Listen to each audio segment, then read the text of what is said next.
I hope you got your lunch packed. I hope you got your bags packed. I hope you got the fresh kicks on. We are going back to school today with the Full Coverage Football Show 2022 College Preview. My name is Jeremy. That's my boy Drew. Drew, how you doing tonight? I'm great, man. How are you? It's funny, man. I remember back in the day, my mom would go shopping and get us shit, and we weren't allowed to wear it until that day.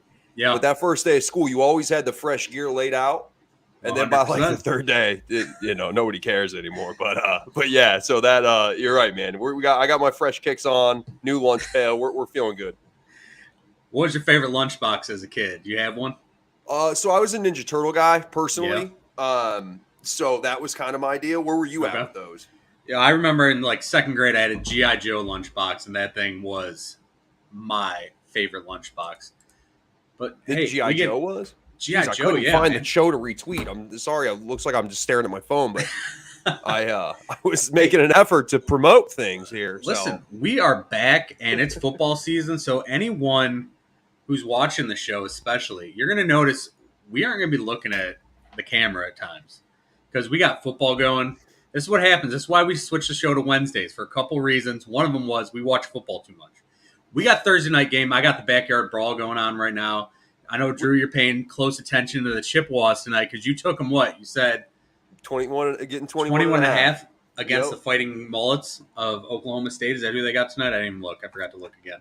Yeah, they got Mike Gundy and the Cowboys. It was, man, that hook when you get 21 and then the hook at half Mhm. point, that's a big deal, man. It is. And so I thought that was juicy. That's a big line. So, and I know we'll talk gambling later, but yeah, no, it's good to have football back. I don't know if you watched any of last weekend, and Scott Frost just continuing just to be a complete fucking moron. This dude got UCF to be like almost they were nationally ranked. This was a team that, hey, we thought they could be a title contender. They gave themselves a natty that didn't really count. So Scott Frost decides he's going home. He's like, hey, going back home. I'm going to take over what was a powerhouse in the 90s. I mean, we saw Tommy Frazier running the option.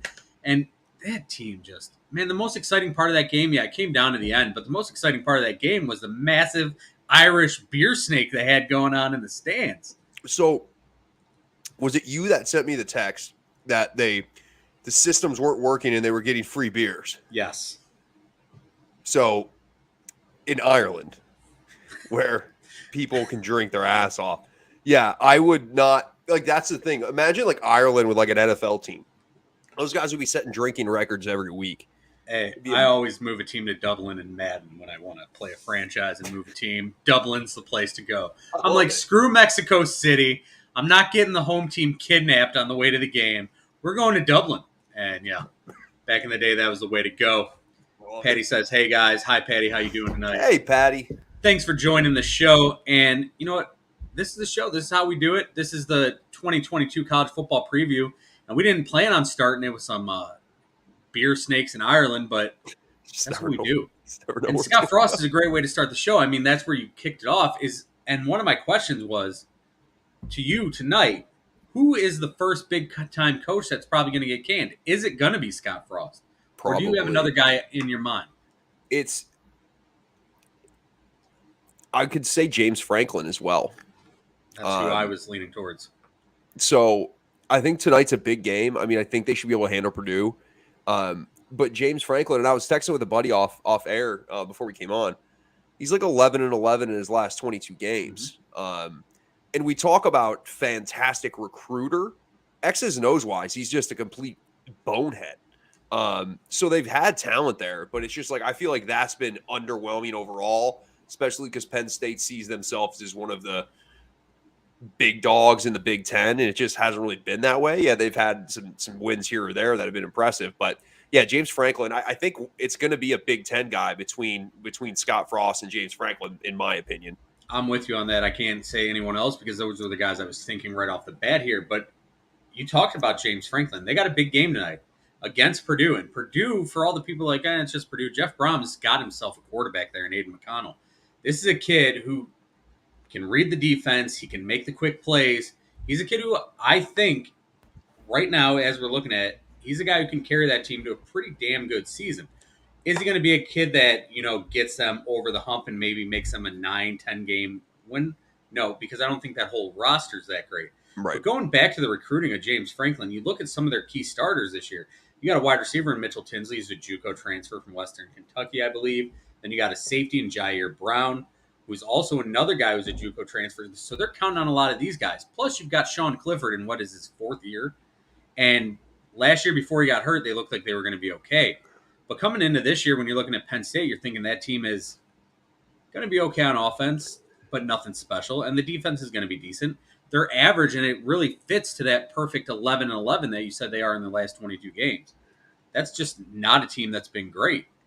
Yeah. And I feel like they kind of are a what's the expression, round peg in a square hole, or you know what the hell it is. It's probably the other way around, but Either my one point's works. taken. Yeah. So it's just like it feels like the way that they do things and the way that they run that offense and that program, it just seems like it's just not caught up with the way that the Big Ten's gone. So like for me, Penn State feels like 2000s Big Ten football, A right? little bit, yeah. Like you see like Ohio State now and Michigan was kind of a run heavy team last year, but like Ohio State, the reason that a lot of people think that they can compete outside the Big Ten and beat a Bama or a Georgia or a Clemson is because of the style they play. Where I think that you see like Michigan last year, they made the playoff and they thought that they were just going to be able to run on Georgia, and Georgia, you can't do that. And so Ohio State's kind of, and the reason I think they've been more successful, and the reason I think they recruit so well, is because it's a fun offense to play in. Everybody gets fed on that offense, right? And so I think that like when you look at Penn State, they're behind, right? And it's just like I know the quarterback play hasn't been great, but it seems like they're too reliant on the run game. When the run game's not there, they can't work play action. It kind of becomes a disaster. So that's something to look out for tonight. And Purdue, and the other thing I don't want to overshadow is, this is week 1, right? There essentially is no preseason for college football teams. So there's going to be teams that come out and look shaky, right? It's just the way it is. But in college football, if you're a contender, you got to figure out a way to get it done. So whatever that is, we'll see tonight. But no, that's a good. I love a good conference matchup, and we have a couple of them tonight to start out the year. So I'm looking forward to it. Yeah, when we're talking about teams that run, you'll see them really do well early. So a lot of your running teams, running dominant teams, you're going to see them do well early. And that's because right now, the way the rules are in college football, you're not allowed to tackle. These kids have not tackled since like the spring game, and you're playing against your own guys in the spring game. You're not allowed to tackle in practice anymore. So teams like Michigan, teams like Notre Dame, especially in this, we're going to talk about Notre Dame, Ohio State later. And that's a big spread too. It's 17 and a half points. And I think you stay away from that one, even with a bad quarterback or a quarterback who's unproven and no weapons on the outside.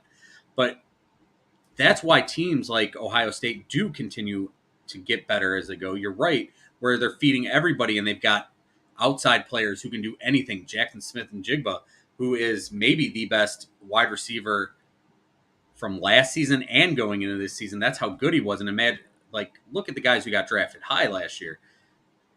Ohio State's offense right now they're like the Colts when they had Peyton and Marvin Harrison and Edgerrin James. Like, that's how you're looking. You've got maybe the best quarterback in college football in CJ Stroud. And Bryce Young does have something to say about that, being the reigning Heisman winner. Travion Henderson's probably the best running back in NCAA right now. And Jackson Smith-Njigba, he's an absolute star. I mean, there's no one close to what he did in the Rose Bowl last year. So when you look at a team like that, that's absolutely why they've been at the top of the Big Ten and why they've continued to be the one team from the North that can battle the SEC. You look at the SEC, they've won the last 3 natties with 3 different teams. Bama, LSU, and Georgia have been the last 3 national champions. LSU seemed like such a fall from grace. How good was that team? I mean, that team was great, but then it's been like ever since they've been fucking terrible, dude. And it's all because they tried to continue to do what they did in that season, but they didn't have Justin Jefferson. They didn't have Jamar Chase. They didn't have, most importantly, the Marlboro Man and Joe Burrow. They didn't have him any longer. And you're like, okay, we're going to take, what the hell's his name? Is it Matthew Johnson? Brad Johnson's kid, who's now at another school. I can't think of where he is. It'll pop in my head in a little bit, but he's at Texas A&M maybe or somewhere like that. Anyway, let me see if I got it on my notes. But he just transferred out. So this is a kid who went there, and you could tell coming in that this was a guy set up to run the football. And then they put him in, and they went round peg square hole, and they're like, no, we're going to run 4 wide. We don't have the same weapons. We don't have the same, offensive line. And instead, they're like, that's what we're going to do. And LSU absolutely has fallen. And now you got Brian Kelly there. And Brian Kelly is a guy who anybody who's watched this show knows one thing about Brian Kelly when it comes to us, and that's I think he's a douchebag. So let's move on to that. Is Brian Kelly going to be something coming up? Is he going to be a winner quickly? Let's see, let me get you off mute here. You're on mute. Let me see if I can get you up there. Are you back?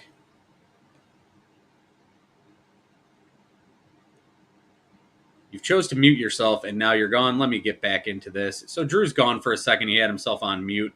Let me go into single-player mode here.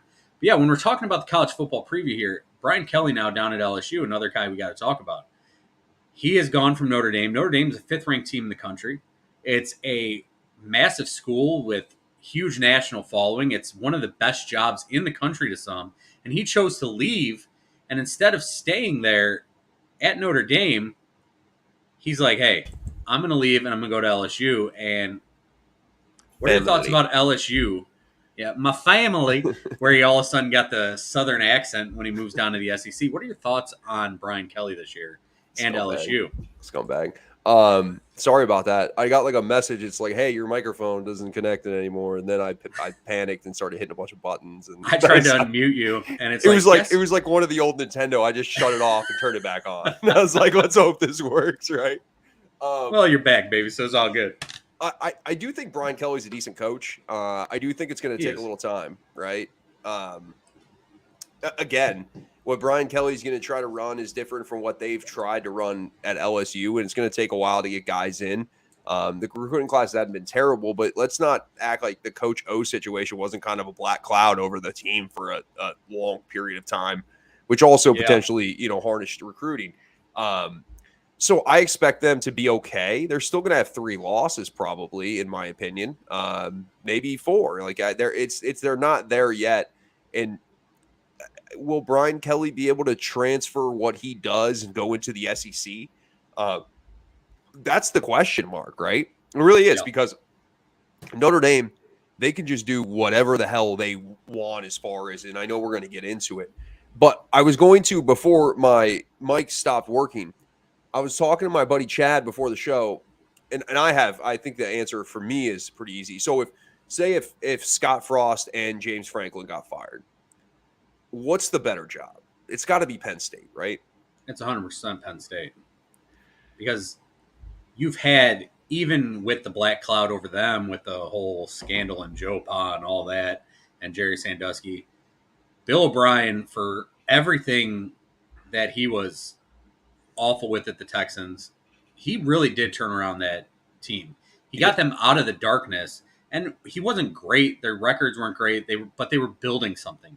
He changed the culture. He got them out of the depths of hell, basically, with all that going around them, and brought them back up. And when he left to go to Houston, James Franklin came in with his players and started off pretty solid.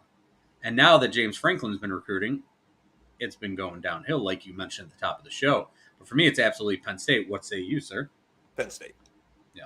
I don't know if we're ever going to see Nebraska of relevance. And I mean that in like a way of winning the Big Ten relevance, right? I just don't see, because you have to take into account recruiting. And right now it's essentially a 3-team race, right? Like Michigan, by the way, had a terrible recruiting year this year, but we're not going to see that for a couple more years. But Michigan State, since Tuck's been there, has recruited extremely well. And we know Ohio State is the top 4 recruiting class in the country every year. The difference is between them and the other schools is Ohio State grabs guys from Florida, from Texas, from California. They're Mr. Worldwide, like Pipple would say. Mr. Worldwide to infinity. Yeah, so they can kind of go get whoever they need to get. And so for me, it's just like it's hard to become a good enough team because you have to consistently recruit, because just one recruiting class doesn't change a program. It needs to be multiple recruiting classes, consecutive. And that's why Ohio State's always relevant, and Michigan and Michigan State are as well. I mean, Michigan State's had a nice decade of football if you really break it down and look at it, including going to a college football playoff. So it's tough. Like Nebraska, I just don't know if they're going to be able to recruit well enough. I think Nebraska, what they need to do is, I know Scott Frost went in there and he wanted to be the high-powered offense he had at UCF.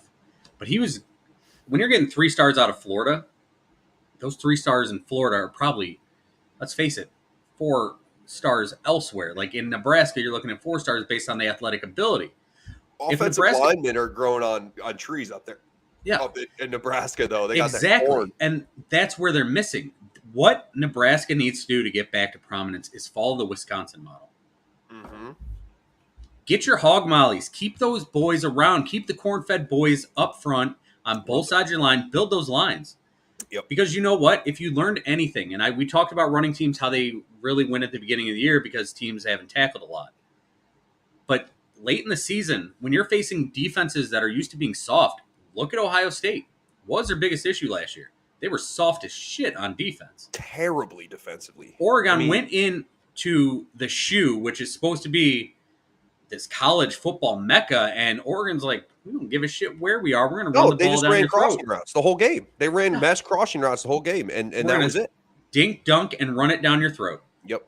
And if Nebraska can do that and keep their hog mollies in state and get the surrounding states around them, get the bigger players, and then throw in some athletes, throw in a quarterback who can either run the football or just stand back there behind the hog mollies and throw. I mean, you get a solid quarterback there, I think they can win. But Penn State's by far the better job. And speaking of college football teams who used to be great and used to be a prominent top of the echelon, great football team, about Texas. Right now? Oh, Texas. We're going to talk about Texas. Every year we hear something. Is Texas back? Is Texas back? Tom Herman had a good year there. And then he started going to more strip clubs again and all that. He did. Is Texas back under Sarkisian? They're not back. They've got Quinn Ewers there. They just got they've got a stud kind of recruiting class coming in. What do they have to do to be back, Drew? What are they going to do? Well, they're screwed, buddy, because if we forget, they're heading to the SEC. If you're not back in the Big 12, you're certainly as hell not back in the SEC. 100%.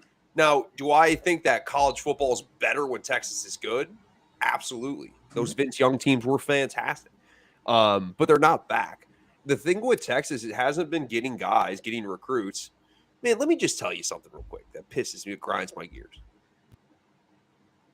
Tell me, Peter Griffin, what grinds your gears? Central Michigan giving up a safety and then a touchdown within like 30 seconds of each other. That's what pisses me off a little. You gave up a safety? Like, what are we doing here? We're talking Texas, and Drew's getting chippy about the Chippewas, and that's how you know football is back, baby.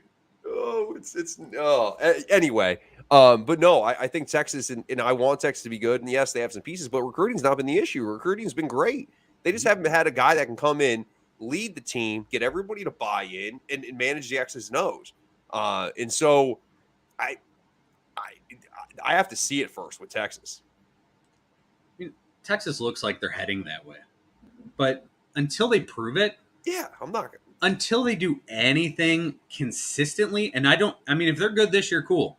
Now, if they come back and do it again next year, then I'll say, all right, it looks like Texas is back. I'll be able to give them credit. Until then, let's stop. I mean, every show you watch is Texas back, is Texas back. And by the way, it's Max Johnson, who I was talking about earlier, and he is an Aggie, and I think he's going to be good with Texas A&M, and I think they can be a sneaky team. Could they pay him $7 million? Probably. I mean, why not? Take the money, kids. Kids, if a car dealership is like, we'll give you a car, all you got to do is do a 30-second commercial, do it. No matter what these dudes, because you don't know what's going to happen in the NFL. I saw one on like an HVAC commercial. The coldest. Yeah, that's what it was. The coldest, baby. It was selling like air conditioners. Yeah. And I'm like, and it was the most awkward, terrible commercial I've ever seen. And I'm just like, this is what we're trending towards, right? This NIL is going to get out of like guys are just going to Yeah, do any commercial. My favorite is, and I know this is an NIL, and I know I'm getting off base like I always do, but Sauce Gardner getting his own sauce from Buffalo Wild Wings absolutely.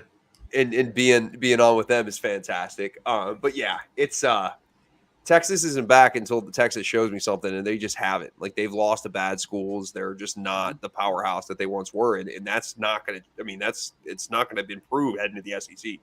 And people talk, oh, they got a great recruiting class. You mentioned it; they've had great recruiting Yeah, classes. It's every Texas. year it's top 10. I mean, Texas, they're going to get, especially with the NIL now, they're going to get people. And by the way, the commercial you were talking about, DeColdis Crawford, we're once again talking Nebraska. He's a wide receiver from at Nebraska. He's got a HVAC commercial. Google that because it's a phenomenally bad commercial. I suggest everybody to check that out. DeColdis doesn't have the coolest acting skills yet, but dude, take the money. And these kids, we're going to talk about it coming up in, I think, 2 weeks. We're going to talk NCAA 23, where these kids are going to figure out how much money they're going to get from that. So we'll get to that in 2 weeks. 500 of my dollars. Dude, what? Give it to me. Give it to me now, and I'll pay 1,000. I won't spoil it now, but we've got some insight on what it's going to cost to get some of these players in the game, how many will be in the game, and what we're going to get when that game comes out. I'm still cool with just made up names. Like I'm cool with the made up names thing that they used to do. Well, for me, absolutely, because I play the dynasty mode where I'm 7 years in, and none of these kids are actual kids. Exactly. Anymore. Yeah, these kids got kids, and they got kids. This is the first time we're going to get to see possibly an actual athlete who's playing still in the NCAA on the cover. We're not going to get Devin Gardner, and 2 years after he's been out of college football on the cover or anything anymore. Was he on the 14 cover? Yeah, he's the last one. Whatever, I can't. And that game, by the way, if anyone's looking for it, it's still like $150. Oh yeah, until the new one comes out, then it's like you can get it for $4. Yep. You could take the new one, you could buy it from GameStop, and they'd offer you the 2014 version in a $1 in store credit. So GameStop was such a ripoff back in the day, but you would literally buy the game, you'd walk out of the store, go back in and be like, you know what, we'll either give you $6 cash or $10 store credit. Like, bro, I just decided I didn't want this, and I got the receipt. Can I return it? Nope. That's what you get. No. Son of a bitch. Listen, that's what we're dealing with. But let's move on to another team maybe bouncing back. Clemson had an off year last year. Clemson, I mean, they, with DJ Ukulele, who I finally learned how to say his name after all of last season, calling him DJ Ukulele. Basically, this team went in expecting him to pick up where Trevor Lawrence left off, just like Trevor Lawrence did when Deshaun Watson left. And DJ Ukulele struggled last year, mightily. And now you got a team that has lost Brent Venables. They've lost their offense coordinator. Everyone's gone from that team except for your head coach, who's always going to be there, in Dabo Swinney, it seems.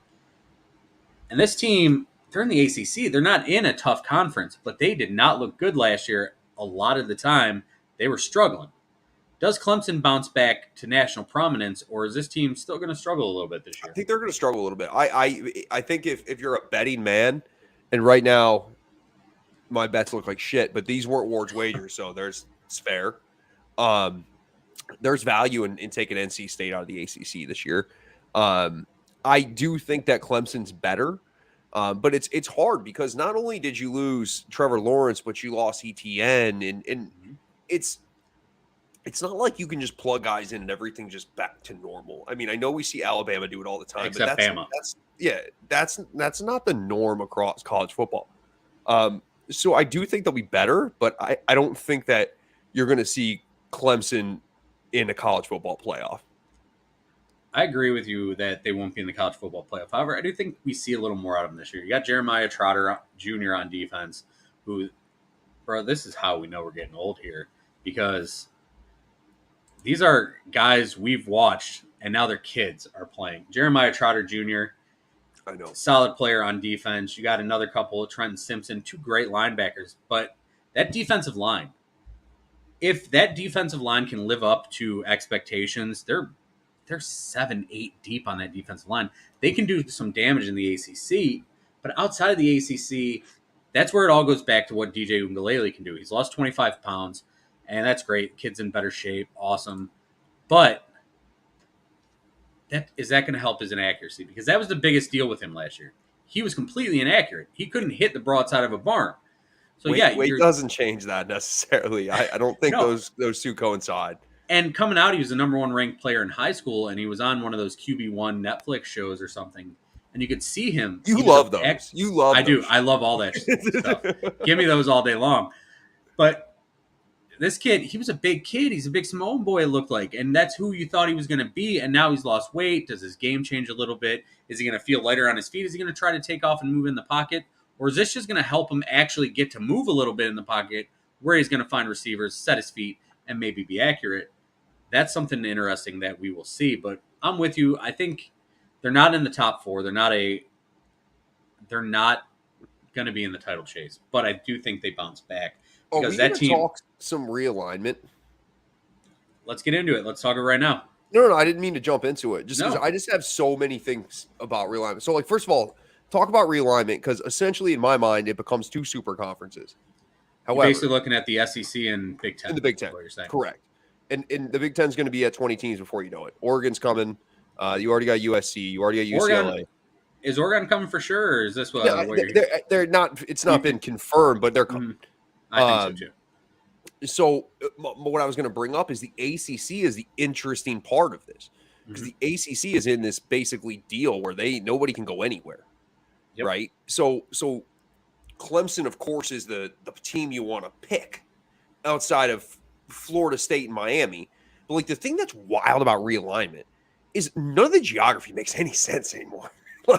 Imagine if the Big Ten, because Miami is one of the teams that has odds that potentially could be probable to join the Big Ten.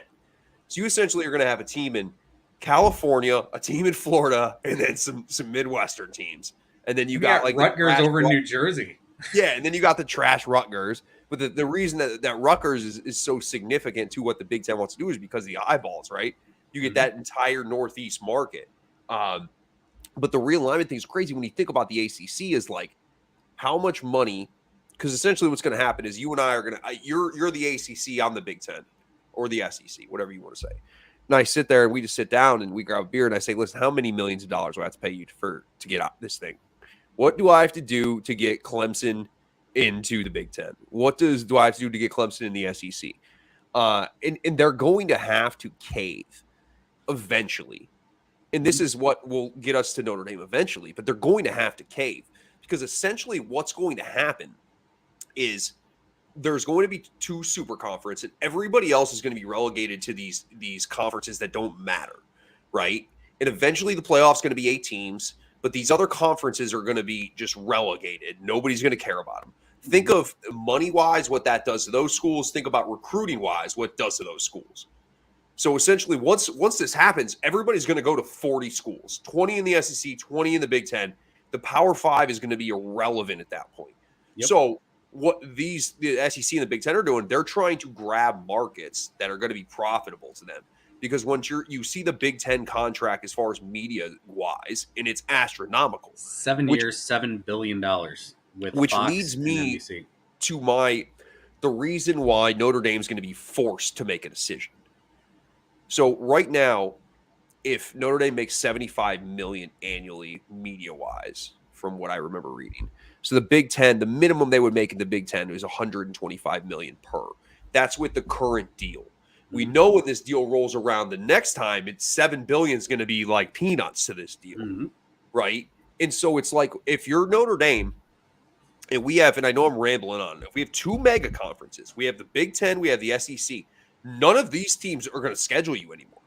You're going to be out in limbo by yourself just because your pompous ass freaking football team in your garbage school says, "Oh no, hey, we're independent." You're not independent. Your team hasn't been shit. Oh yeah, they've made a college football playoff. Great, but the problem is they play cupcake schedules, and the real teams, USC, Michigan, these teams aren't going to play them anymore. So they're sitting on their hands, and if they wait long enough, they're going to be screwed. So they either better pick up the phone, call the Big Ten, say, "Hey, we're in," Otherwise, they're going to be to a point, whether it be in the next year, 2 years, where the Big Ten's going to be like, why the hell do we want you now? You're nothing. You have no relevancy when it comes to the big boys in college football. And then all the Notre Dame people, well, we got touchdown Jesus and the academics are so. Have you been to a night game in South Bend? Like, nobody cares, dude. Your team's irrelevant. So stop trying to act like you're better than everybody else. It's ridiculous. And so it pisses me off because they just think, oh, we'll just do whatever we want. It's like your team is not what you think it is. Rudy isn't coming out of that damn locker room. Get it together. Is all We're going on your entire lifetime where they haven't won a national championship. Yes. Yeah. And I'm 35 years old.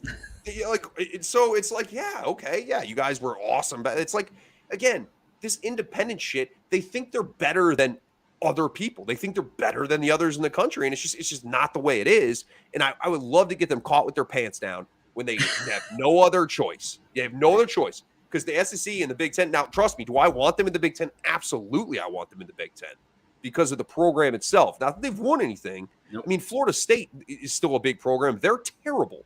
Miami hasn't won anything in 15 years. They're still a big-time program. But Notre Dame, again, you would love them to join your conference, but at some point it's like, I don't need you anymore. If things go the way that I think they're going to go, where there is these two super conferences and everything's kind of relegated, hey, you can go join the Mountain West, Notre Dame. Yeah, go out there. Go out there and play a BYU. You know, I think you guys can have some religious, maybe you can have a nice Sunday prayer over supper. Like, get them out of here. I'm tired of Notre Dame. How do you really feel, though? It's just the way I feel. I like, again, who the hell does Notre Dame think they are? I'm glad you brought this up because before the show, I was talking with someone who knows media relations, media contracts, stuff like that. And he told me that don't be surprised if Notre Dame does eventually cave and join a conference. However, he thinks there's going to be a bidding war for Notre Dame because it is the name, it is the eyes they bring. So it's not only the Big Ten that they would be looking at. The SEC could be included in that because of the name of Notre Dame. Now, Notre Dame right now, they have that independent deal with NBC where they're asking NBC currently in their next contract for $75 million a year for the rights to show Notre Dame football, for just Notre Dame. So NBC, who is part of the Big Ten deal that just signed a 7-year, $7 billion deal, do they say, and they're like, maybe we back out of that and say, no, we don't want to carry them right now independent. Why don't you join the Big Ten where we already have a deal? We can still cover you. Notre Dame stays with the tradition of NBC. You can still have Mike Tirico calling the games along with Brady Quinn or whatever former Notre Dame player they want to do, Mike Mayock, whoever it is will still be there. It's like watching Manti Te'o and, 2 weeks of Manti Te'o references. Impressive. It just makes me want to vomit because here's the thing, dude. They can say, oh, well, we'll sit back and there's going to be a bidding war. The problem is there's 20 teams in the SEC and there's 20 teams in the Big Ten. There's at least one non-conference game. Yeah. Right? You're essentially playing your entire conference, which I think is wonderful for me and you. I don't want to see the Citadel play Alabama. I don't want to see, you know what I mean? I don't want to see Utah State play Georgia. Like, I don't want they open up against Rice or some big... right, a food school. Like, it's ridiculous. Yeah. So, like, but so say you... And so there's good. They're white rice. Right. No there's athletes only there. One non-conference game. So that leads me back to my point. Nobody's going to schedule you. Mm-hmm. They're not going to schedule you. And so they can sit back and think, oh, they're going to come. They're going to pay us all this money. And then they're going to be like, no, we don't really care. So if you're Notre Dame and NBC turns you down with the $75 million, they counter back at $50. And you can go to the Big Ten and get $100 million with that. Do you then finally cave and say, yes, we're a Big Ten school now? Well, you have to. But if on the Big Ten, I'm saying, hey, you're not getting equal amount of money that the other teams get. I'm paying Rutgers more than you. You waited too long. That's on you. Could you imagine if Rutgers was getting... That won't happen. That would be me. If I was running the Big Ten. How big of a pull does Greg Schiano have for this? Yeah. I mean, listen. Clearly, I have some pent-up anger towards slightly strong feelings on the subject. It's like, it's just, man, I hate that they think that they're better than they actually are. You haven't won shit. Mm-hmm.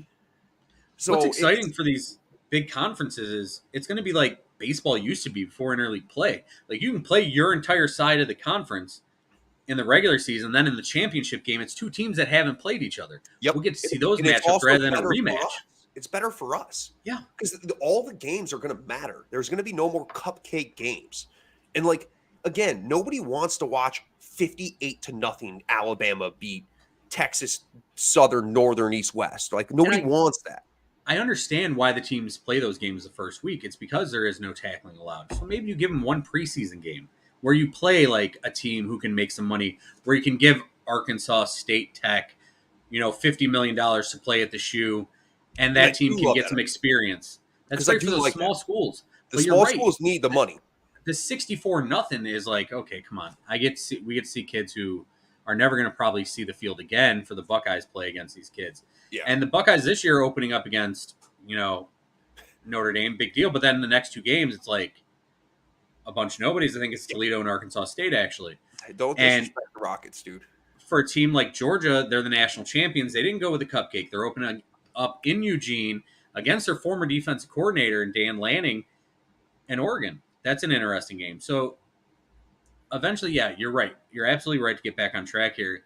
We're going to have two super conferences, and then it's basically going to be NCAA going, well, what can we do? And then the SEC and Big Ten go, well, we're just our own separate football entity now. We'll do our own thing. One other thing that I'll bring up, and then I'll shut up. So, like, for example, this year, I don't know if you've seen Michigan's schedule. It's embarrassing. Embarrassing non-conference schedule. Literally a cupcake schedule. If Michigan loses one game, they won't even have a chance to go to the college football playoff. It's not going to happen. Because they literally played nobody. And what would happen in these super conferences is, listen, you can lose two games and still make the playoff because of the strength of your schedule. We've seen it. Like, yeah, if you were looking at Michigan's schedule, it's as easy as schedule gets in the Big Ten. And the out-of-conference games are embarrassing. What do they start out with? Colorado State? They're like a 34-point favorite. They're just going to beat up on a bunch of bad teams. But then again, they get to the last. So say Ohio State, Michigan is undefeated, and say Michigan loses by 14 to 17 points to Ohio State. The committee's never putting Michigan in. There's something to playing real teams in Michigan this year. And I'm not going to, I understand how scheduling is or whatnot. No, Ohio State has cupcake games too, but Michigan's schedule is as soft as you can get. Yeah. People are saying they're going to be, still a top 10 team. Well, their strength schedule is actually 41st, but that's because Ohio State's on there, I think, and that's the only reason why. You look at, they start out Colorado State, then they go to Hawaii, Connecticut, and UConn looked pretty decent last year in the Jim Moore era, but they're still not going to be good. You got Maryland, Iowa, Indiana, Penn State. They're off. Michigan State, Rutgers, Nebraska, Illinois, Ohio State. Yeah, it is a garbage schedule. And the Big Ten overall, this is a reason why they're bringing in USC, why they're bringing in UCLA, why they're going to look at Oregon, why Notre Dame needs to be there, is because that bottom with Nebraska playing the way it is, with Rutgers being Rutgers, who've had one good year, and I love seeing Rutgers because those teams usually try, but that's about all you're going to get for them. But that's why you like these, and that's why every single year you see two SEC teams sneak into the top four, and that's why they've won the last three national titles, natty titles, whatever I was trying to say, with three different squads. And if you look back, it's probably 12 of the last 15 have been SEC. Correct. SEC is on that league is on a scale that no one else can reach right now. Yeah. Big Ten, yeah, they're trying to get better. Have fun, Texas and Oklahoma. Yeah. You're good in the Big 12. You're like, I don't know. I don't think Oklahoma this year beats Texas A&M. Hell, no. I think Oklahoma is as good as Ole Miss, and Ole Miss is like the sixth best team in the SEC. Yep. When we're looking at the SEC here, let me pull up the SEC. I mean, you're looking at Tennessee, who their strength of schedule is 8th in the country. But they start with Ball State. I know. That's on tonight. You start with Ball State. You have UT Martin. See, so look, you got those two schools, but then you play Pitt. Oh, they got Akron on here too. But then you play Pitt, Florida, LSU, Bama, Kentucky, Georgia, Mizzou, South Carolina, and end with Vanderbilt. And Vandy even is a team that, everyone used to look at as a whooping, and they're getting better too. Kentucky's becoming a football school all of a sudden. The SEC is on a level of their own, and that's why we see it every year. I'm okay with you scheduling the cupcake week 1. Mm-hmm. Okay, get it out of the way. That's your non-conference game. But then for the next 10 weeks, you're playing teams. Yep. Like these games aren't even worth tuning on. Like, why the hell do I want to watch Michigan play Colorado State? Although we go back to Appalachian State, I feel like any team that ends in state has a good chance of beating Michigan. But like again, like it's now Oregon, Georgia is a great. But so say Georgia loses week 1, that's not going to hurt Georgia down the line. Not at all. Like that's the thing. Like Ohio State lost to Oregon last year. I think that was week 1, wasn't it? Mm-hmm. Maybe it was week 2. No, it was week 2 or 3. But again, that didn't hinder Ohio State from making the college football playoff. Losing to Michigan did. Yep. But when you don't play, like Miami's playing Bethune-Cookman. The Cookmans. On Saturday. Bethune-Cookman. Sounds like a law firm. Bethune's cookmate? Like, what the hell is Bethune-Cookman? I'm sure they're great people and everything, but like that's not watchable. That's an academic school. That is an abs. But I'm gonna get off my soapbox now and no, this is college football. That's what it is. It's the SEC and the growing Big Ten, and we can talk about the Big Ten being, getting to be a deeper conference, but there's only one Big Ten team who could join the SEC and have some kind of decent record or some kind of chance of being able to be good, and that's Ohio State. Yeah, I know, I agree. That's why when I look at the whole college football thing, every team, players, everything, I think that even this year it comes down to 3 teams. It's Ohio State, Alabama, and Georgia. Those are the 3 teams that have a chance of winning the national title. Is that your preview to the college football playoff? I mean, those 3 teams are going to be there. And you look at Ohio State, like we said, they had the 3-headed monster in Jigba, in Henderson, and in C.J. Stroud. I also think they got something to prove. Yeah, and that defense, now you got Jim Knowles. That defense has to be better. It has to be better. If the Ohio State defense is in the top 50 of the country, they'll be on their way to trying to win a national title. They don't need to be top 20. That offense is going to be big time. No, and you're looking at guys like Denzel Burke, Jack Sawyer, Zach Harrison to step up. Denzel Burke is a guy who not a lot of people in the country talk about. But when he was on the field last year, he didn't allow any completions. He basically shut everyone he played down, but no one could talk about it because they were getting gashed up the middle. They were getting dink and dunk underneath, and that's when they would lose football games.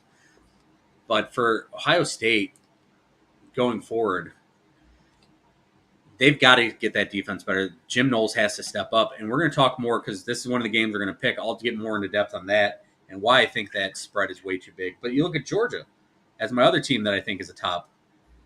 Georgia, Stetson Bennett proved what last year? That he can win the big game, right? That's what he can do. It's not flashy. It's not sexy, but listen, he gets the job done. He does. And we all look, that defense, one of the greatest college football defenses we have ever seen. Yeah. 8 or 9 guys picked in the top 3 rounds of the draft just off the defense alone. They were good. They were unbelievable.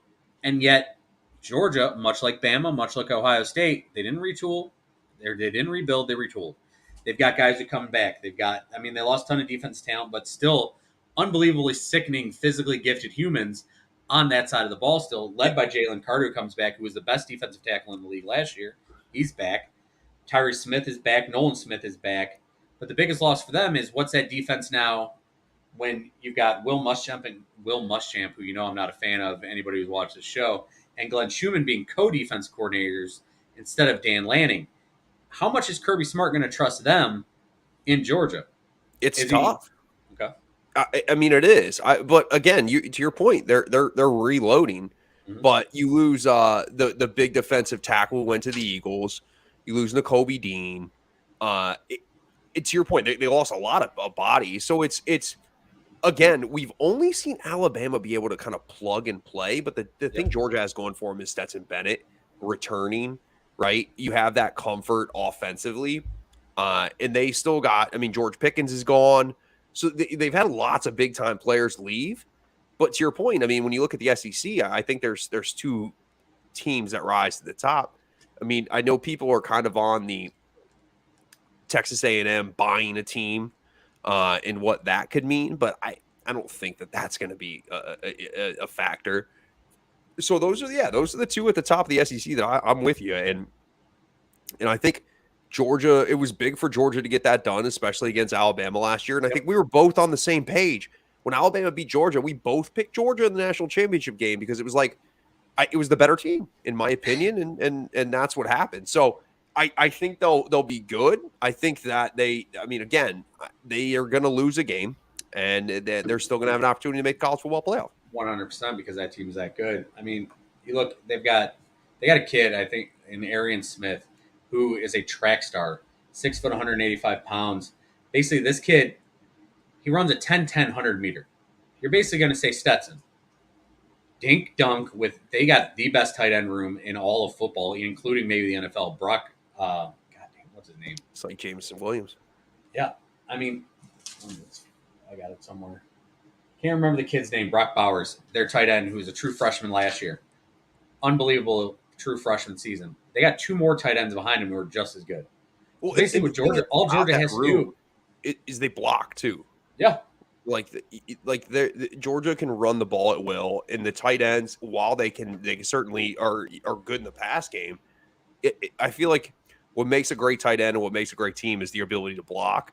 Yep. And that just adds to it.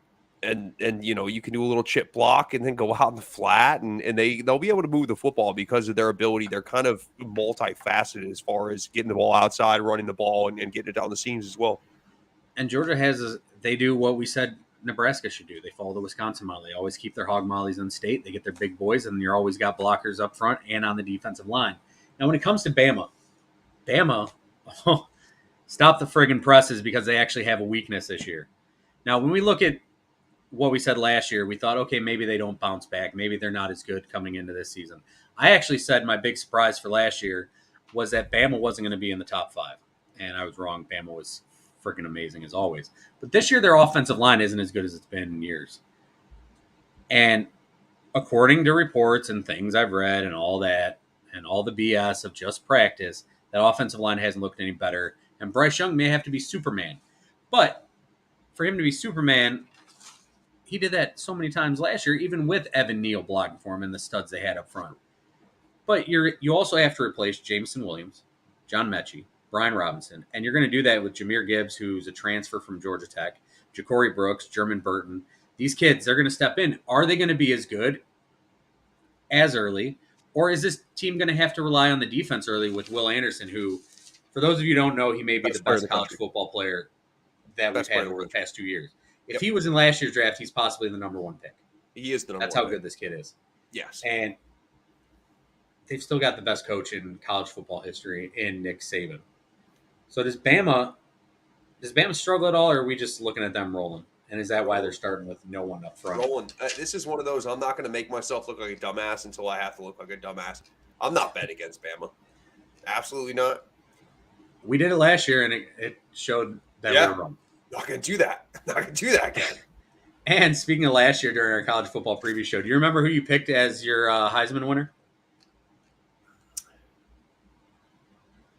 No. Spencer Rattler. Oh, that was Spencer Rattler. Not even at the same school. The funny thing is, Spencer Rattler now at South Carolina. Do you know who I picked? JT Daniels, who is now at West Virginia. So we both missed on our Heisman winners last year. Completely off. And it's not Rice that Alabama starts with. It's Utah State, and then they're at Texas.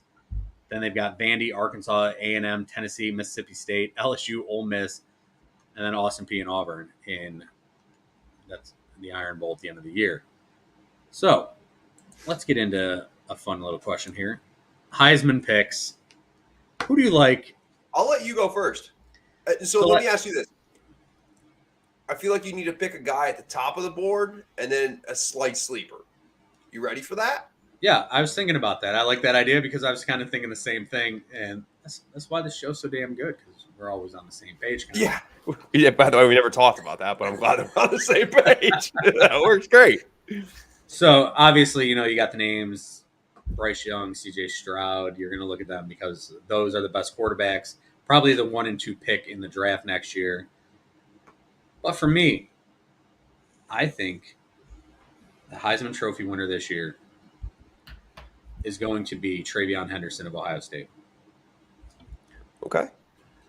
Now, as far as do you want me to get my sneak guy, or you want to go with your? No, I do want you to give your sneak guy. So my sneaky guy, the quarterback at Kansas is a pretty good player, and if they win 4 games, he should win the Heisman. I can't remember his name; it's Jalen something, but that kid's that good, and Kansas is terrible. So if they win 4 games, he should be the Heisman.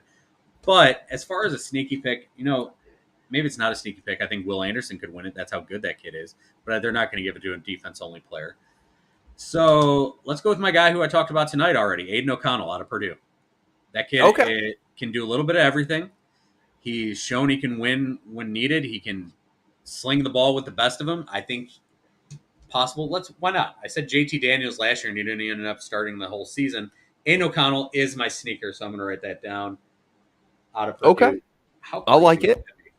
I'm actually going to see if I can put some money down on that. I was looking for the odds, and I don't see them, which means it's very good. If you don't see the odds, there's worth throwing a five piece at. Yep. All right. So the reason that I disagree with the Henderson pick, and the reason I'm not going to take Jackson Smith and Jigba, there's just too many mouths to feed. There is, and that's going to be my case of not taking them. As everybody knows, after you heard it, I'm really good at this picking the Heisman finalist here. So Will Anderson's going to be my top of the board guy. I think he's the best player in the entire country. So I will take Will Anderson. My sleeper. Taking a defense-only player to win, that would be absolutely incredible, and I hope you're right, because that kid is the best player in all of college football. And then Will Levis from Kentucky would be my sleeper gunslinger. Pick. Yeah. And just like guys named Will for the Heisman this year. I know that Kentucky's not very good, but he's actually pretty damn good. And he's also a stat stuffer. So you can get him anywhere between 60 to 80 to 1. So that would be a nice payday. Mm-hmm. And right now, Will Anderson is at 16 to 1, which just tells you how good Will Anderson is. 16 to 1 for a defensive player. Those odds don't seem great, but he would be my pick at the top of the board. Again, right now you're getting 2 to 1 odds and 3 to 1 odds in CJ Stroud and Bryce Young. That's ridiculous. Don't mess with that. What are TreVeyon's odds? 35 to 1. Not bad. So yeah. So I mean they're not terrible. Obviously the easy picks here were Bryce and CJ Stroud. Correct. That was the easy way to go. But why go the easy route? But dude, the Heisman, the preseason Heisman picks never win the Heisman. Nope. Doesn't happen. Dude, so when you picked Spencer Rattler last year, you were following along like he was one of the higher ranked people. Who's another guy who I wouldn't be surprised to get in there while we're talking guys, and we'll stay in the SEC. Anthony Richardson out of Florida. Yeah. Kid can run. He's a big guy. He can sling the ball. If he has a good year, why not put him in? And there's a lot of people who think he can be a top 10 pick no matter what he does this year, just based on his talent level and body of work. Bo Nix, 70 to 1. By the way, can I give you an update on my football game right now? Let's hear it. What do you got? Still 4.5 left in the first half. By the way, I didn't give it up 2 safeties in this game. Don't know how many games. What was that score? I'm sorry, it broke up for a second there. I didn't hear it. 37-7. Oof, the Fighting Gundies. Yeah. So we're gonna need the Chippewas to really fight back here in the second half. Listen, this is what's gonna happen. Listen, god damn, I say that all the time now. Thanks, TikTok guy. But I know what guy you're talking about. The Chippewas, what they're going to do is the Fighting Gundies are going to be like, we're going to rest the starters, and the Chippewas are going to have a great fourth quarter, and you're going to win that bet. What's the score in the backyard brawl? West Virginia currently up 7-3, 3.5 left in the first half. So West right now, Virginia, I'm offering right now. So, and of course, there's my dad with the comment, West by God, which I told you earlier, there was a pretty good bet that he was sitting in his garage hammering down beers watching the backyard brawl wearing some kind of West Virginia merch. Have yourself a Thursday. Football's back. That's the way to go.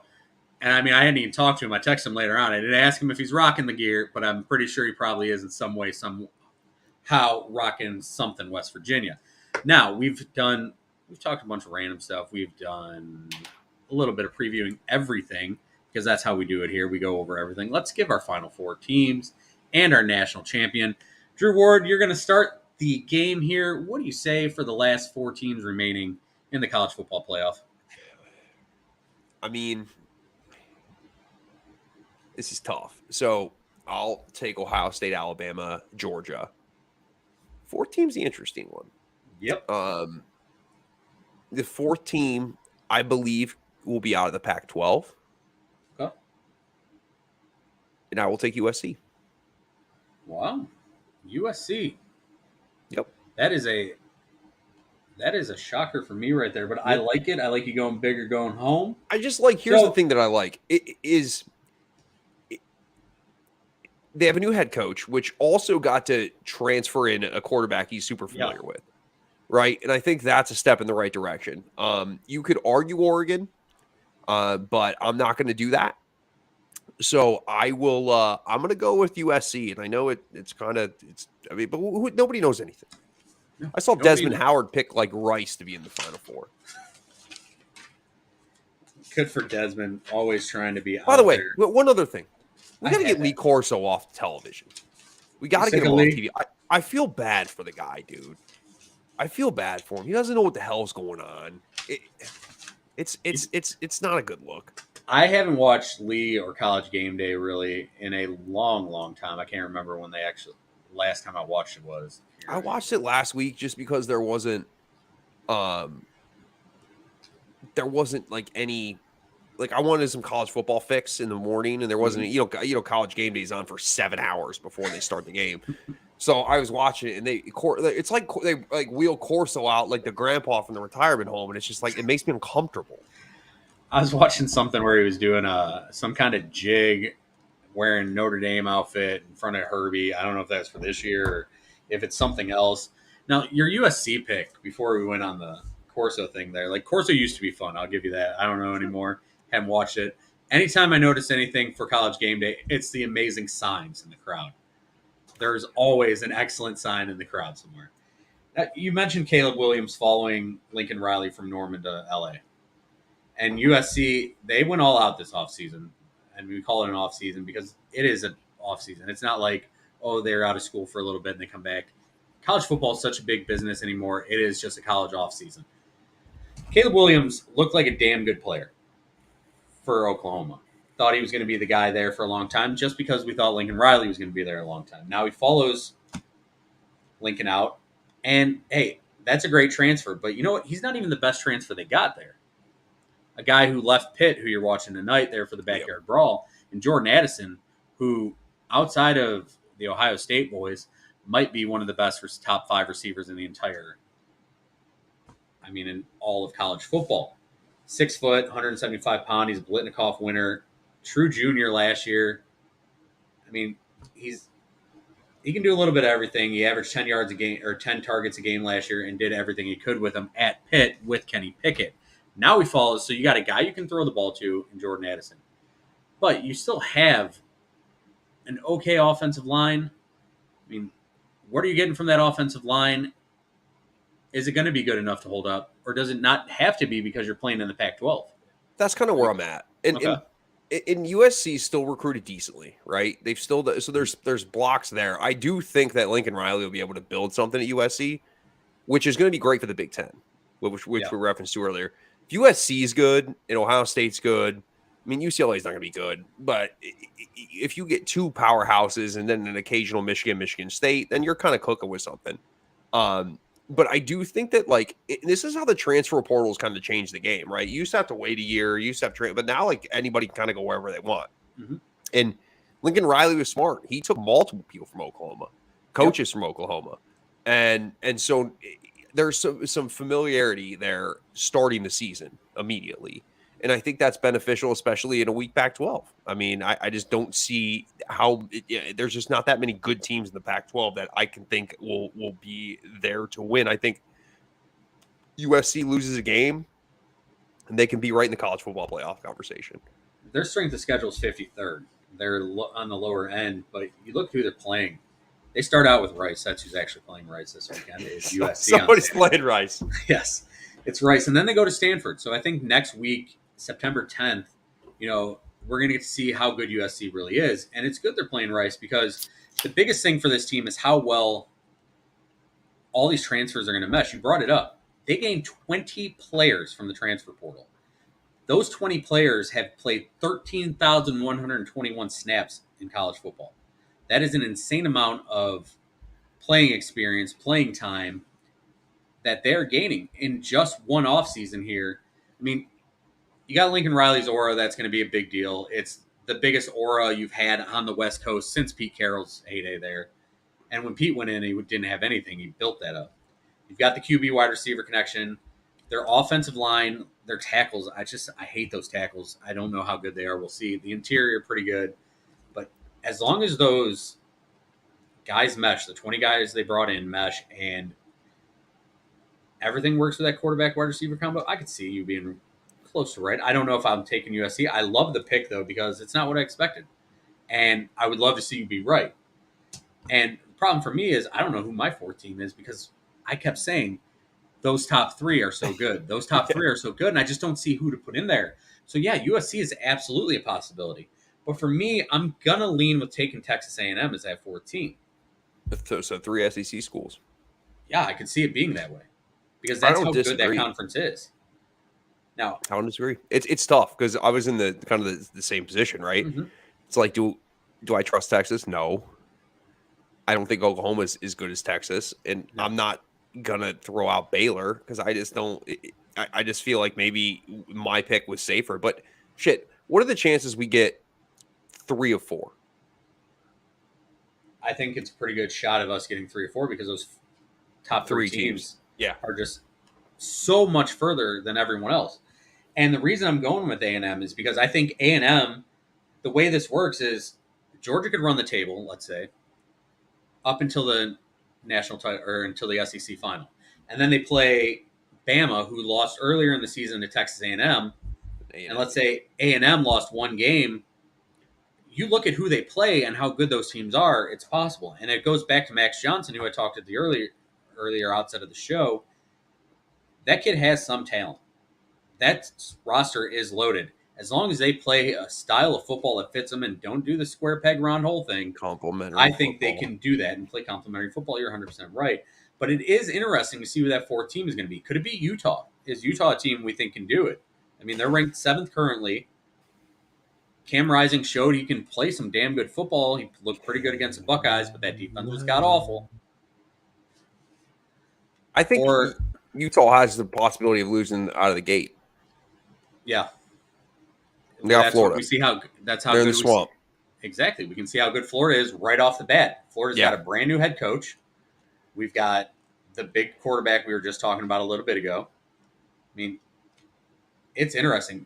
Outside of those top 3 teams, the rest of college football is a coin flip to me. You want Chippewa's update? Chippewa's update. Let's hear it. Touchdown, 2-point conversion. Chippewas. Let's go. Baby. Yeah, it's 22. So now the hook. I'm 1 off the hook now. It's at 22. So the Chippewas are going in the second half. Oh, shit. All right, we got a question here. Will there be a 2-loss team in the playoffs?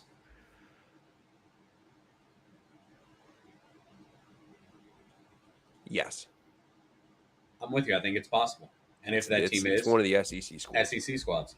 Yeah. Because that, like we said, it would have to be Bama beats Georgia, Georgia beats Bama once in the regular season, and then A&M beats one of them. It's just how deep that conference is. How can you go away from it? And it's also like if they're close games too, the committee looks at that. Yep. So if they're 7-10-point losses, then the Chippewas. 30 seconds left in the half. You give up a 64-yarder. Now they're on the 2. We are back, baby. This is how you know football's back. What are the Chippewas doing up there? Because we are randomly talking the Chippewas. It's my fault. Action. No, I love it. This is what is so fun about this show is we're going to give you updates that are going on, and we're going to be hurting because 21.5 points, they can hold on. We'll see what they do. Now, do you want to go towards wagers next, or do you want to pick some games? Either one. I'm good, man. Let's pick some games. All right, let's pick some games. Let me get the right banner here. So when I do this elsewhere, blah, blah, blah. That's the Words Wagers one. Here's our game picks. All right, last year, I led for most of the season. And as always, down the stretch, Drew just, man, I am the Atlanta Falcons of picking games against Drew. Last year, 126 and 64. Drew was 131 and 59. So we got ourselves 4 games to pick from, all on the college football gridiron. We're going to start with the biggest one of the weekend, 7:30 kickoff on ABC between the Ohio State Buckeyes and that school, Notre Dame Fighting Irish, who think they're better than everyone else, as we learned earlier in the show. Scummy. Drew, who do you like and why? Ohio State. Yeah. I mean, I like Ohio State. There's just too many weapons. I think that they get up big. I also think Notre Dame wants to kind of ground and pound the football. And if they get behind, 14 points, it's kind of difficult to do that. So I think Ohio State wins. If we're talking spread, I'm not going to pick this game. 17 is a hefty spread, and I would stay away from it if I was a viewer or better rather. Who you got? Looking at this game, there's a lot of people who say Notre Dame has no chance. And that 17.5 point spread shows it. Now, Yeah. the Ohio State Buckeyes defense, they showed they were soft last year. Jim Knowles came in. Jim Knowles' last game with Oklahoma State was against who? Notre Dame, where he gave up 37 points to Notre Dame. However, that was a totally different Notre Dame football team. That was a Notre Dame football team that still had some weapons outside and a quarterback in Jack Cohn who had played and had experience. Now, coming into this year, Tyler Buckner is the starter for Notre Dame. Their outside receiver weapons, not proven. We don't know what they really are. They're really, like you said, they want to run the football down your throat, and they want to dink and dunk to their tight end, Michael Mayer. And early on, I think that could give the Buckeyes fits. What we're going to see, though, is that Jim Knowles can make actual changes and fix the things that are going wrong on the football field way sooner than what we saw last year.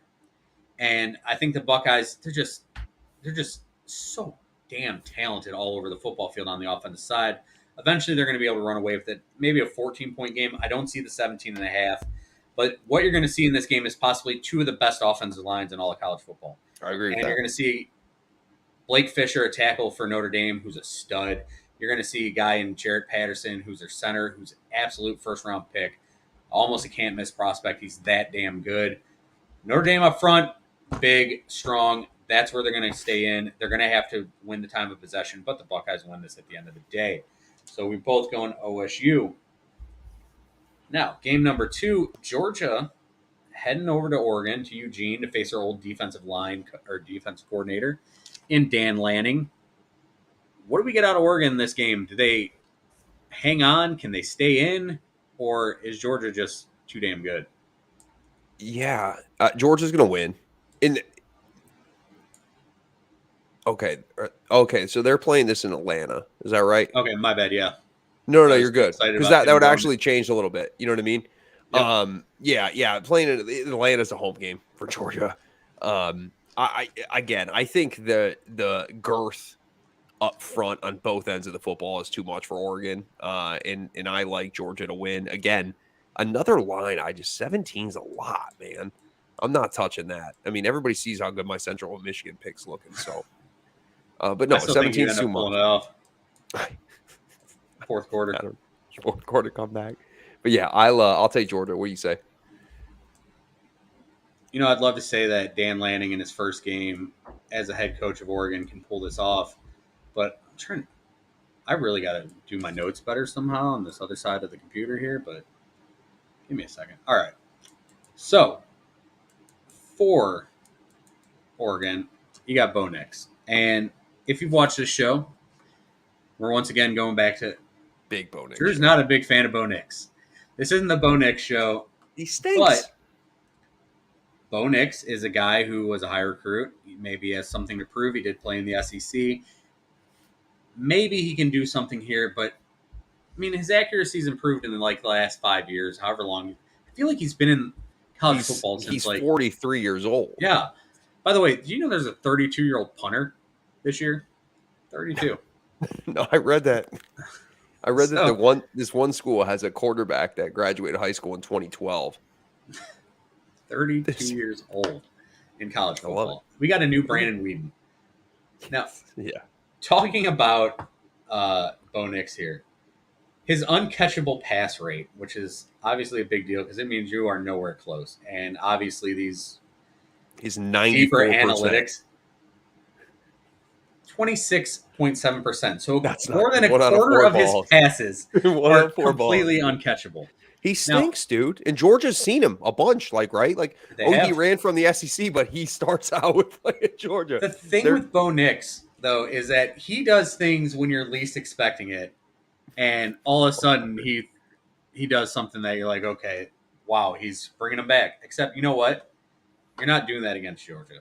And yeah, the defense may be good. I think this is going to be a lot lower scoring game than people expect, possibly, because Dan Lanning's played against that or has coached against that offense a lot, and 54 is the over-under. they've got some athletes there. I think I'm taking the over or the under on that one if I was going to bet on it. Oregon's got athletes on the defense side of the ball. They're still not great. They're okay. I mean, but the cover isn't bare there. Cristobal didn't leave the cupboard bare. I'm going to take Georgia. Coming up next, Cincinnati, the 23rd ranked team in the country. They're playing Arkansas, an SEC squad. Cincinnati keeps saying, hey, we want to prove to you that we can hang with the big boys. So, Cincinnati and Arkansas, who you got and why? I'm going to take Cincinnati. Taking Cincinnati. Let me pull up Arkansas here. Why are you taking Cincinnati? I just think momentum is going to roll over from last year. I also think, like, again, Arkansas has been so up and down. I know it is in Arkansas. What do they play? Fayetteville or whatever? Maybe not. Yep. I don't know. Fayetteville. You are correct. But yeah, I listen. Luke Fickell's done a really nice job at Cincinnati. I know you lose Desmond Ritter. I get that. But I like Cincinnati. This is actually a nice spot for Cincinnati to kind of like do that extra, prove it to America that they can play. It's only a matter of time before Luke Fickell gets a job at a prominent college, even though he vomited all over himself in Ohio State. Yeah, I mean, there's a learning curve, man. That was a weird situation, though. You got thrown in late, right, and you were the interim. But as far as running his own program in Cincinnati, dude, I hope he stays there. I hope he's just like, you know what? I'm going to be like Matt Campbell, who just stays at Iowa State, even though he can get other jobs. And Iowa State's been like a top 40 school every year he's there. But before him, what were they? They were probably top 60 at best. Yeah. Now, for Arkansas, they're physical. They got hogs up there. They got the big hogs in Arkansas. They can run the football, and they play that crazy 3-2-6 defense where it's just Weird. All dime looks. It's the entire game everywhere. But they fly around the field. And they've added 9 players from the portal this year. That's a team that, they play in the SEC. If they played in another conference, they'd be maybe someone we talk about. Yeah. Now, the kid for them that I like is Raheem Sanders. He's playing the running back, 6'2", 225. He was a wide receiver. They moved him to running back. The kid can do a little bit of everything. I think he gives since he fits, and I'm actually going to take Arkansas in this game. The Razorbacks. Okay. And I was leaning Cincinnati, but after you took Cincinnati, I'm like, you know what? Yeah, let's start. Let's start separating ourselves here. Our next game, our final game we're picking is 7th-ranked Utah traveling to the Swamp, as Drew mentioned earlier, and they are facing the Florida Gators. What are you expecting out of Cam Rising in Utah in this game? Yeah, this is a really tough one. Because if Utah loses this game, it's hard for them to get back to relevance for college football playoff purposes. Yep. The spread tells you what they think of Utah, right? Florida's unranked. Utah is 7th in the nation. Spread's 3. How much of that is the Swamp? I think it has something to do with it, but I mean, Florida's just not been the same team. I mean, Florida hasn't been any good since Urban Meyer left. I will take Utah. I will take Utah on the road here. At least they don't got Felipe Franks anymore, Florida. Christ almighty. He is a tight end now, and I believe he did make the roster with the Atlanta Falcons. That guy stinks. And people are Bo Nix better try to transfer to tight end too. It's the same quarterback. Felipe Franks and Bo Nix both stink. We'll talk more NFL next week when we break down. We will next not be Wednesday, talking 8 about p.m. Felipe Franks and tight end next week. I when we're promise. talking, we're gonna break it down. We're gonna do our, who's finishing first, who's finishing worst. I will bring up the Atlanta Falcons. Big shock there; they're not finishing first. But going back to Florida, and I will bring up Felipe Franks for a fun little fact. But Florida, Billy Napier is the new head coach there. It's like the 15th head coach since They can't get one. Urban. They can't get one right. It's like after Spurrier left, they're like, hey, we got Urban, let's go. And then after that, it was, oh, God, let's try Will Muschamp a bunch of times. And Will Muschamp is terrible. But sweet visor, though. Excellent visor. He can rock a visor. Anthony Richardson, good player. He's going to take time to really develop into what he needs to be, I think. And starting with Utah right off the bat, I mean, they got the 9th ranked schedule in the country. This is not an easy schedule. Starting with Utah, props to them for going with an actual team, especially when you're falling with Kentucky, Tennessee, Missouri, LSU, Georgia, Texas A&M, South Carolina, Vandy, and Florida State. But give me Utah. And I think this game's going to come down to a field goal. That's the way I think it's going to be. Then Vegas is right on then. Is that what the spread was? I thought that's what you said it was. Yeah, it's 3 points. And now, since it's football season, you know how we finish the show? We look at Drew, and we give him the floor on his own. Ward's Wagers, 43, 23, and 2 last season. And over the past 3 seasons, you're 115, 66, and 4. The only season where you were kind of close to having an okay year was the COVID season, and that wasn't on you. That was on COVID. Drew, take it over. What do you got for Ward's Wagers? Yeah, so I'm going to give 2. We're going to start out a little slower. It's nice when we have college and NFL to bet. Yep. But we're going to start with 2. We're going to go right back to that Utah-Florida game. I'm going to take Utah, give up the field goal. So Utah -3 on the road in the Swamp. This is the one game that feels off to me. So you have the 24th ranked Houston heading to the University of Texas San Antonio, small school. Spread's only 4. Why is the spread 4? I think this is a bad spread. I think Houston wins by 2 to 3 touchdowns. Give me Houston -4 for the first one, and then I'm going to take Utah -3. Both teams on the road. Both teams getting points on the road, but those are going to be my 2 picks. So again, Houston -4, heading down to San Antonio at the Alamo Dome. And then I like Utah in the Swamp covering that field goal. Alamo Dome is a huge building. It is massive seeing it offside the freeway. Never been in there, but just seeing it offside the freeway, that thing is... Isn't it like super fucking old? Yeah, it's been there a long I'm pretty sure time. It's like really, really old. I mean, I think the Spurs used to play there. Mm-hmm. And I'm pretty sure the Spurs' new home is like right next door. Like if you jumped from one roof to the other, you'd be fine. Of course, it'd be terrifying, but sick jump. You could do it. It would be. If I was skating, bro, I could totally do that. Yeah, but me too. I'm not much sick. Of a skater. Riding a sick jump. Sick. And yeah. With that being said, what else you got for tonight? Anything? No, man. I'm just going to. I'm not going to watch the 44. How do you give up 44 in the first half, Central Michigan? We got to dial it defensively. Is Oklahoma State that good? You think this year? No, I don't. No. I mean, but the West Virginia Pitt game tied it at 10 at half. I'm going to be going upstairs, pouring a cocktail, and watching that game in the second half. So, and then what time does Purdue start? That was an 8:00 kickoff. That should be going on right now. Oh, see, I'm only in top 25 teams. I'm only in the big guys. Let's take a look. Purdue up 3-0. Minute into the second half. Wow. That's that Sean Clifford. Everyone's like, oh, they were really good when he was healthy last year, and we thought he wasn't good last year. Continuing on, good luck to the kid. We hate to say kids aren't good, but hey, that's what the Bo Nix factor is. There's something I was going to say before we got out of here. Well, I've given Bo Nix 10 years of tape to judge him. Like I feel like that's not unfair. You know, he's studying to be a doctor. He's got a lot of eligibility. Yeah, sure. Doctor. I don't know how much next. They're like, bro, you can come here until as long as you want. The NIL money is not rolling in for Bo Nix. The Van Wilder of college football in Bo touchdown Nix. Penn State. The Nittany Lions bounce back. Penn State gets on the board. 7-3. Now it's time for my Heisman sleeper pick, Aiden O'Connell, to sling it downfield and take away from Joey Porter Jr. there, the corner for Penn State, who's actually pretty solid. So your boy's 7 for 11 for 87 yards. All Not right. terrible. Not terrible. Smart. No, we'll give him first game of the year. We'll see how he does. Yeah. What drink were you going with? What's your cocktail of choice tonight? Oh, Bud Light. Bud I'm Light. gonna be big vodka guy over the draft weekend, but we're just keeping it. It's a school night. We're just keeping. So it you're a light. vodka guy. I have a bottle of hemp vodka in the freezer that I it tried good? just before the show tonight. It's exactly what you think it would be. Not good. But you know what? I'm going to have to find something to mix it with. What do you suggest to mix hemp vodka with there, bud? Honestly, don't have a mixer that I can suggest for hemp. I was hoping you had something. I say But, you work your way over to the liquor store, grab a bottle of Tito's, get you a little bit of lemonade, and you'll be good to go.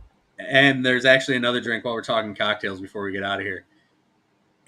If you get a Miller Lite around you and you got a Mountain Dew, Miller Lite and Mountain Dew, TikTok. I'm like, I'm going to try this. I'm not a beer guy. I'm not a big fan of beer. I'm a whiskey guy. But you know what? Not bad. You know what it did to me? Got me really drunk, really sick, and really fucking hyper. Don't suggest drinking too many of them, but enjoy it. It's like that Red Bull vodka. I can't do that either. Just don't I get don't me need hyper and caffeine drunk. in my drinks.